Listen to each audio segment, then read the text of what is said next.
Hi everybody, it's Thursday on Genderqueer Chat. This week's topic is for us to actually respond to an email that was sent to our channel. It was a really special email. I just want to start off by saying that it really means a lot to me to read these kinds of emails. This particular email, is from Johannes.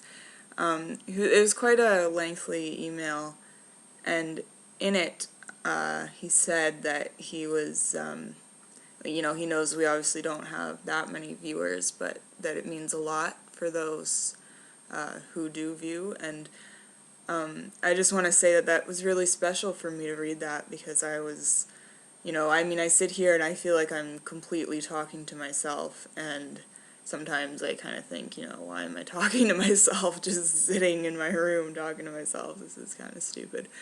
But it meant a lot to me to read this email, so thank you, Johannes. It was really, really special for me. Anyway, the question within the email is, the short question within the email is, so what are the male, female, lesbian, gay, trans, whatever, shades of your character, and how do you feel they fit the gender concept that you found for yourself? It's so hard. I mean, this is a really obviously difficult question to answer.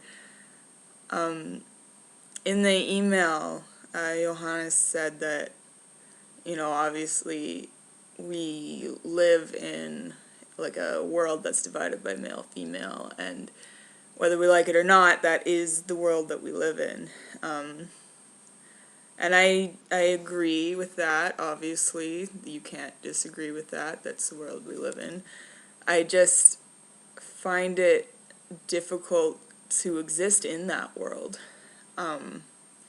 If I had to say what all of those characteristics of my character are, I feel like I wouldn't have to study myself. I would have to study society and then try to figure that out.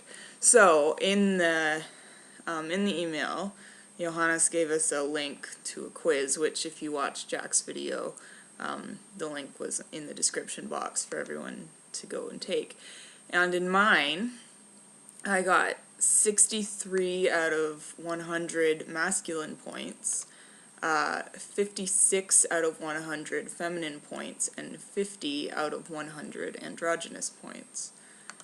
So I have more points. It's all middle ground for me. I seem to have more points in the masculine side than in any other side. I think that the masculine points for me tend to be because I'm very logic oriented, and I'm sort of organized in a logical way and all of that kind of stuff.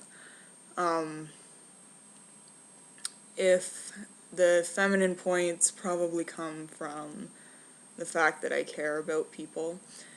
I think that's a really ridiculous stereotype, though, to think that women are more caring.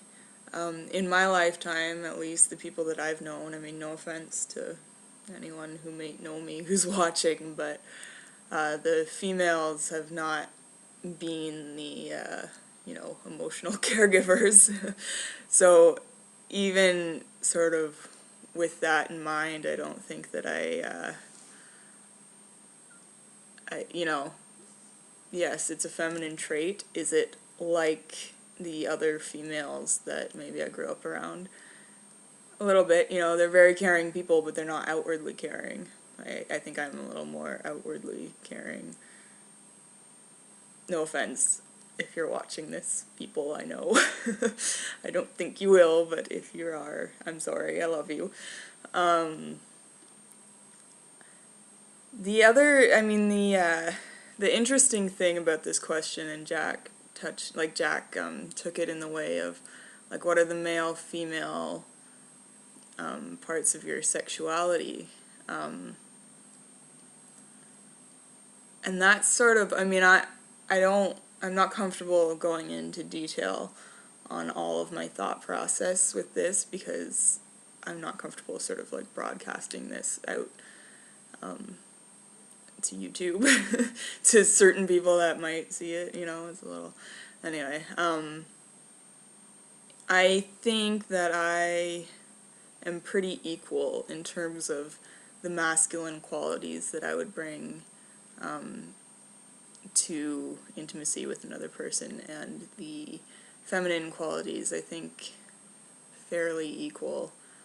In terms of a relationship with other, you know, I would feel most comfortable, obviously, in a relationship that didn't see me as any gender.